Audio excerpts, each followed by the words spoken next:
Vinoba Bhave semester 2 का exam अभी चल रहा है और अभी हम प्रस्तुत हैं हिंदी कोर 3 का पेपर लेकर के सेमेस्टर 2 का एग्जाम का जो सेशन है 2021-24 हिंदी कोर 3 फुल मार्क्स हैं 80 यानी 80। 3 घंटे का समय आपको मिलता है और परीक्षार्थियों को अपने शब्दों में उत्तर देने का निर्देश दिया गया है और सभी प्रश्नों के आगे उसके मार्क्स इंगित हैं कि कौन से प्रश्न कितने नंबर का है। पहला प्रश्न जो हिंदी कोर 3 में है, कोर वालों का, हिंदी कोर वालों का 3 पेपर जो है कोर 3 जिसको कहते हैं, उसका क्वेश्चन नंबर 1, निम्नलिखित में से किन्हीं 2 प्रश्नों के उत्तर दें। आपको 4 क ख ग घ 4 प्रश्न दिए गए हैं, उनमें से किन्हीं 2 प्रश्नों के उत्तर लिखने हैं। क में है रीतिकाल की प्रेरक परिस्थितियों की समीक्षा करें। ये 20-20 नंबर के 2 प्रश्न आपको लिखने हैं, 40 नंबर का है। ख में है रीतिबद्ध काव्य की विशेषताओं पर उदाहरण सहित प्रकाश डालें। घनानंद रीति मुक्त काव्यधारा के प्रतिनिधि कवि हैं, स्पष्ट करें। ग नंबर में था। और घ में है रीतिकाल के नामकरण की समस्या का उल्लेख करते हुए एक आलेख लिखें। इन चारों में से किन्हीं 2 के उत्तर आपको देने हैं जो 20-20 नंबर के हैं, लॉन्ग टाइप आंसर हैं ये। दूसरा प्रश्न है निम्नलिखित में से किन्हीं 2 प्रश्नों के उत्तर दें जो 10-10 नंबर के 2 हैं, यानी 20 नंबर का ये है। 2 लिखने हैं 4 में से, जिसमें क में है रीति सिद्ध काव्यधारा की विशेषताओं का उल्लेख करें। ख में है बिहारी लाल का जीवन परिचय दें। ग में घनानंद के प्रेम की पीर को स्पष्ट करें और घ में रीतिकाल की प्रवृत्तियों पर प्रकाश डालें।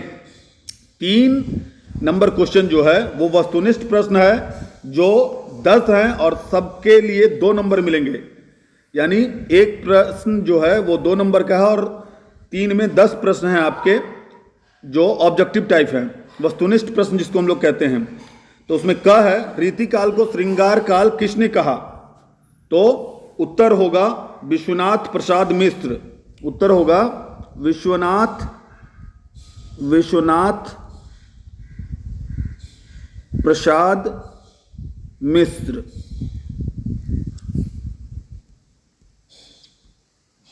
बिहारी सतसई में कितने दोहे हैं? तो इसका उत्तर होगा 713 दोहे हैं। कितने दोहे हैं? 713 दोहे हैं। ग में है मतीराम की किन्हीं 2 रचनाओं के नाम लिखें। तो मतीराम जी ने बहुत सारी रचनाएं लिखी हैं, लेकिन बहुत सारे विवाद हैं, असली रचनाएं इनकी मिल नहीं पाई हैं। जो इनके 2 रचनाएं हम लोग बोल सकते हैं वो है रसराज और ललित ललाम। पहला है रसराज और दूसरा है ललित ललाम। ललित ललाम, ये 2 रचनाएं हैं। घ में है रीतिकाल की काव्यधाराओं के नाम दें। तो रीतिकाल में 3 प्रमुख काव्यधारा थी, रीतिबद्ध काव्यधारा, रीति सिद्ध काव्यधारा और रीति मुक्त काव्यधारा। ठीक है, 3 है। अंगम में है घनानंद किस काव्यधारा के कवि हैं? तो घनानंद रीति मुक्त काव्यधारा के कवि हैं। घनानंद किसके हैं?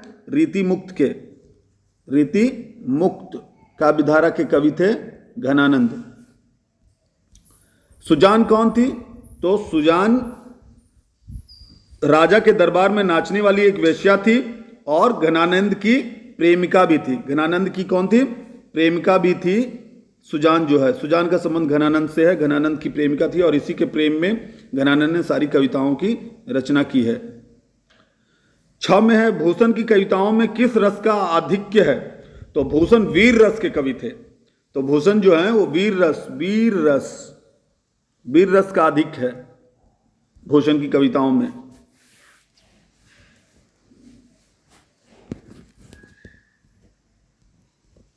आगे है ज नंबर, बिहारी लाल किस राजा के यहां रहते थे? तो बिहारी लाल जो हैं वो रहते थे सवाई मिर्जा राजा जयसिंह के यहां।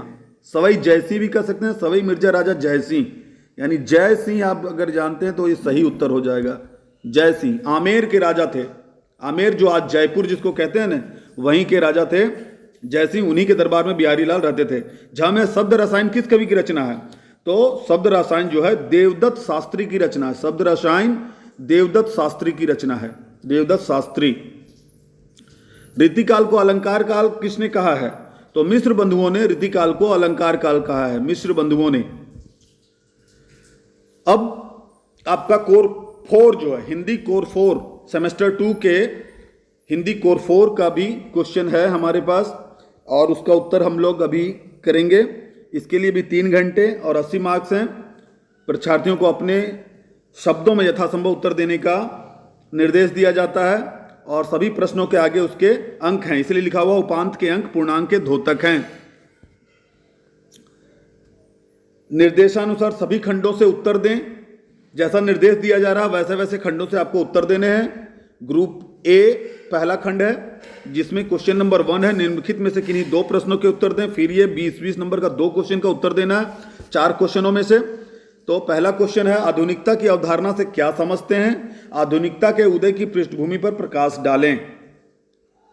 ख नंबर में है, भारतेंदु योगीन काव्य प्रवृत्तियों पर प्रकाश डालें। ग है, मैथिली शरण गुप्त का साहित्यिक परिचय दें। घ है, खड़ी बोली के विकास में महावीर प्रसाद द्विवेदी के योगदान पर विचार करें। और अंगा है, माखनलाल चतुर्वेदी की काव्यगत विशेषताओं को सोदाहरण लिखें। ये बड़ा प्रश्न था, इनमें से किसी 5 में से 2 लिखने हैं। यहाँ पे पेपर 1 में 4 में से 2 लिखने थे। ग्रुप ब जो है वो छोटे प्रश्नों का है, 10-10 नंबर के 2 प्रश्न लिखने हैं 4 में से, शायद कि यहाँ भी 5 है, यहाँ भी 5 है। इन 5 में से आपको किन्हीं 2 प्रश्न के उत्तर देने हैं। शॉर्ट क्वेश्चंस हैं ये। तो कम है, हिंदी पुनर्जागरण और भारतेंदु पर टिप्पणी लिखें। भारतेंदु जी आपको पता होगा आधुनिक काल के जनक भी हैं ये, और हिंदी में पुनर्जागरण लाए थे, तो हिंदी को जगाए थे, हिंदी जगत को जगाए थे, इसलिए इस पर टिप्पणी लिखना आपको, उनकी भूमिका और हिंदू पुनर्जागरण किस तरह से आया। ख में है, सरस्वती पत्रिका के योगदान पर संक्षिप्त टिप्पणी लिखें। हिंदी के विकास में सरस्वती पत्रिका का योगदान क्या है, इस पर टिप्पणी लिखने के लिए कह रहा है। ग है, मैथिली शरण गुप्त की राष्ट्रीय भावना पर प्रकाश डालें। मैथिली शरण गुप्त चूंकि देश प्रेम से संबंधित कविताएं ज्यादा लिखे हैं, तो उनकी राष्ट्रीय भावना पर टिप्पणी करने के लिए यहाँ बोल रहा है, शॉर्ट नोट्स है ये। घ है, अन्वेषण कविता का भाव स्पष्ट करें। अन्वेषण कविता का भाव स्पष्ट करें। और अंगा है, पूजा गीत कविता का भावार्थ लिखें। अगर आप ये 2 कविता पढ़े हैं तभी इसको आप कर पाएंगे। ग्रुप स जो है वो है, निम्नलिखित वस्तुनिष्ठ प्रश्न के उत्तर दें। यानी वस्तुनिष्ठ प्रश्न है और हर प्रश्न के लिए 2 अंक मिल रहे हैं आपको। टोटल 20 नंबर हो जाता है, 10 प्रश्नों के उत्तर देने हैं। आधुनिक काल का जनक किन्हें कहा जाता है? तो अभी हम लोग पढ़े भी थे, आधुनिक काल के जनक जो हैं वो भारतेंदु हरिश्चंद्र हैं। कौन है? भारतेंदु हरिश्चंद्र। भारतेंदु हरिश्चंद्र हैं। और भारतेंदु के बाद दूसरा प्रश्न आता ख, आधुनिक काल की समय सीमा क्या मानी गई है? तो आधुनिक काल की समय सीमा मानी गई है विक्रम संवत 1900 से अभी तक, या फिर 1843 ईस्वी से अभी तक। ठीक है। ग नंबर में हिंदी प्रदीप के प्रथम संपादक कौन थे? तो हिंदी प्रदीप जो है बालकृष्ण भट्ट की पत्रिका थी, और इसके प्रथम संपादक भी बालकृष्ण भट्ट ही थे, यद्यपि उसका उद्घाटन भारतेंदु हरिश्चंद्र ने किया था। घ है, आचार्य महावीर प्रसाद द्विवेदी 1903 में किस पत्रिका के संपादक बने? तो हम जानते हैं कि आचार्य महावीर प्रसाद द्विवेदी सरस्वती पत्रिका के संपादक बने थे 1903 में। कौन सी पत्रिका है? सरस्वती। अंगा में मैथिली शरण गुप्त किस युग के कवि हैं? तो मैथिली शरण गुप्त जो है आधुनिक युग के कवि हैं। च में है, हरिऔध का जन्म कब हुआ था? तो हरिऔध का जन्म हुआ था, इनका पूरा नाम जो है आप लोग जानते हैं, अवध्या सिंह उपाध्याय हरिऔध है। ये आजमगढ़ में, यूपी के आजमगढ़ जिले में जन्मे थे। इनका जन्म हुआ था 15 अप्रैल 1865 ईस्वी। 15 अप्रैल 1865 ईस्वी। माखनलाल चतुर्वेदी की कविता में कौन सी भावना दिखती है?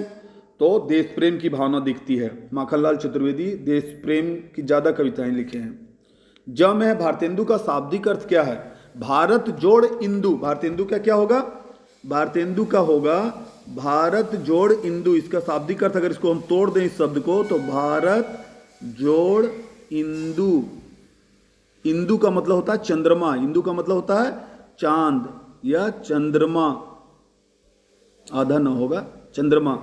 तो भारतेंदु मतलब भारत का चंद्रमा, भारत का चांद, समझे। तो इनको बहुत बड़ी उपाधि से हरिश्चंद्र जी को नवाजा गया है, भारतेंदु कहा गया है उनको, कि भारत के ये चांद हैं,